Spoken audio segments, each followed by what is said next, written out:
Yeah, about that toxicity, I spoke a little bit ago about those false allegations of rape. In fact, I'm gonna try to, I'm gonna go over to that Bellevue Police Department, and I'm gonna request a copy of those records and whatever I gotta do to obtain them. I'll pay for them or whatever, but I'm gonna obtain a copy of them records because that's something else. Later on, I'll upload. The documents so that people can read them, you know what I mean, for themselves. I'm just trying to tell y'all that in a toxic relationship, there's no telling which direction things will go. It's licentious. That's what it is. That's a good way of describing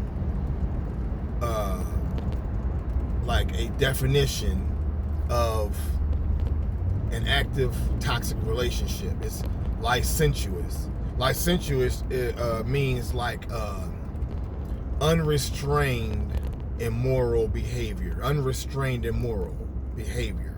Like your morals are just, you'll do anything. You'll do anything at any time. That's licentious. And that's what it is when it's a toxic relationship. So anybody that's watching these videos, if you've been in a toxic relationship, you know what I'm talking about. If you're familiar with someone who was in a toxic relationship and you know that things that go on in the dark, you know what's really going on in the dark, but you see how it gets portrayed in the light. And oftentimes the portrayal in the light is what gets taken into consideration and then acted upon. And then there's sanctions imposed, and next thing you know, the person is no longer on parole. Now you back in there. Or if they do keep you on parole, now you have all sorts of programming you got to do and all this extra stuff you got to add to your parole itinerary. You know what I'm saying? So it just makes problems for you. And then all the while, you'll be getting mocked by this one, this little in the dark troublemaker. You know, so you got to split. You got to split while you can. So anyway, yeah, I lost my job and everything, and so then I started trying to do public speaking, sorta, and I started dealing with this one program for children. Actually, first of all, I went to this meeting, Omaha 360 meeting, at the Omaha Home for Boys up on 52nd Ames. I went there. They have it every Wednesday in the evening, and it's open to the public, and it's called the Omaha 360 meeting. It's real good. You should go. Anyway, anybody can go. It's free. Anyway, I went there, and so I encountered people, and one of the people that I encountered was a guy named Chevis. And at that time, Chevis was the gang specialist for the police department, Omaha Police Department. So I gave a little introductory spiel to everyone who was present at the Omaha 360 meeting, because it goes around the room and everyone introduces themselves and they name what organization or entity they're affiliated with. So I introduced myself as someone that's on lifetime parole, and I want to try to make a difference in the community. I want to help change you know, what's going on as far as the course that's being pursued by most of the youth in the hood. So anyway, so Chevis was like, hey, here's my card. And then he became interested in me. So we talked a little bit more after the meeting was over. And then he asked me if I'd be willing to come with him on the next day down to the Douglas County Youth Center. So I said that I would. So he took me down there as a guest. And that was pretty neat because I didn't have no paperwork to fill out or nothing. I just came on in there with him. And then he took me down to a area where they had a group of kids. And I guess maybe we were in their pod. Yeah, so we were in their pod, and they let them out of their cells, and they came out into the day room area. And then Chevis was down there. He had something to say. He spoke on some different things, you know, pertaining to gang life and all that. So then he introduced me and asked me to introduce just basically introduce myself to the audience. So I did that, and I ended up encountering the superintendent. So he came in there, and as I was still speaking, and so then the staff there became interested in me. So then the superintendent had me come speak at a college, Bellevue University. I think I went and spoke there that night. I think I went there and spoke to a class of people who were studying for criminal justice.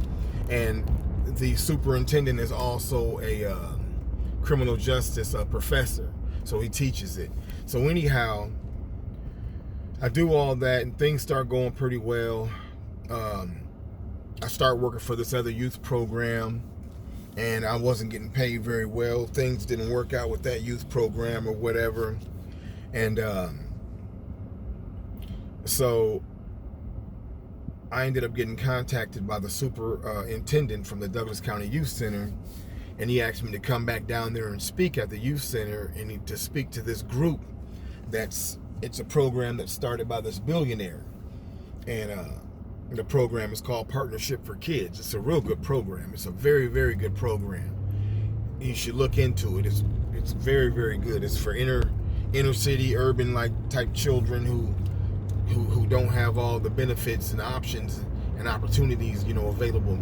So this person makes it available for them as long as they're serious about their own education and their own course of life. So anyway, I start mentoring for this program. Things are going well in that field. I'm still not drawing in the type of income that I need to be able to pay my bills and whatnot. Still don't have transportation. And so then the person who started that program, Partnership for Kids, he persuaded Metro, and he got me a presidential scholarship to attend Metro, and he was going to start paying me to mentor to these kids, and I was going to also have a job at Metro as a navigator. So I would be getting paid as being a navigator, and also getting paid as being a mentor. And so anyway, my parole officer made me quit college. She made me quit college, and she made me go get a job. So that kind of messed up my college standing, my good standing. So I still have to address that. For the reason why she made me, this is not the parole officer that I have now, by the way. This was a parole officer from 2014, and she didn't care much for me at all. So anyway, she made me quit. So I go get a job, and then eventually I was working at Tommy Tires, and so of course I wasn't making that much money, changing tires and whatnot. So anyway, I ended up getting in the union, the one that I'm in right now, the local 571, and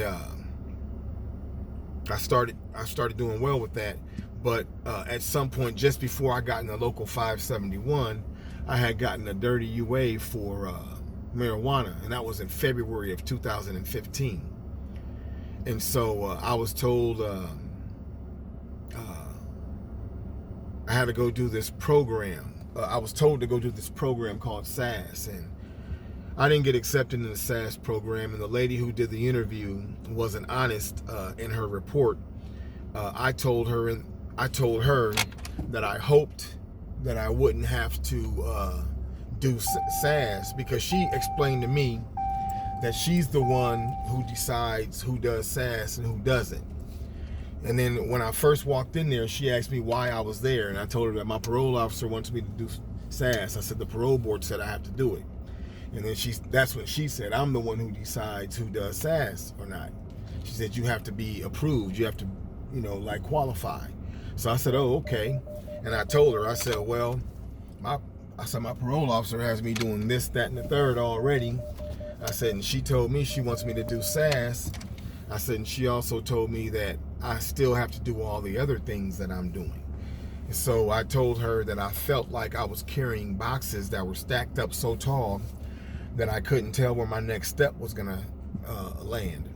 So I told her, I said, so I hope I don't get approved for SAS. I said, because I don't even know how I'm going to manage all this. I said, and I'm supposed to work, and I didn't even have transportation at the time. So anyway, for some reason, she goes and writes in her report and says that I said I didn't want to do SAS. I didn't say that. If I didn't want to do SAS, why did I show up for the screening? I showed up for the screening.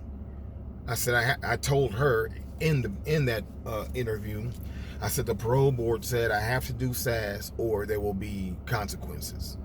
She said, Miss Cotton, she said to participate in and successfully complete SAS or there will be consequences. So that's why I'm here. So why would I come in there and say, oh, I don't want to do SAS, and I'm on lifetime parole? So anyway, she put in a report that that's what I said, and so then that turned into a parole violation. So I'll pick up on that because now I got to talk about some other stuff, but I'll just pick up on the next video. So just know that at this point in 2015, I got a parole violation. So I'll pick up there.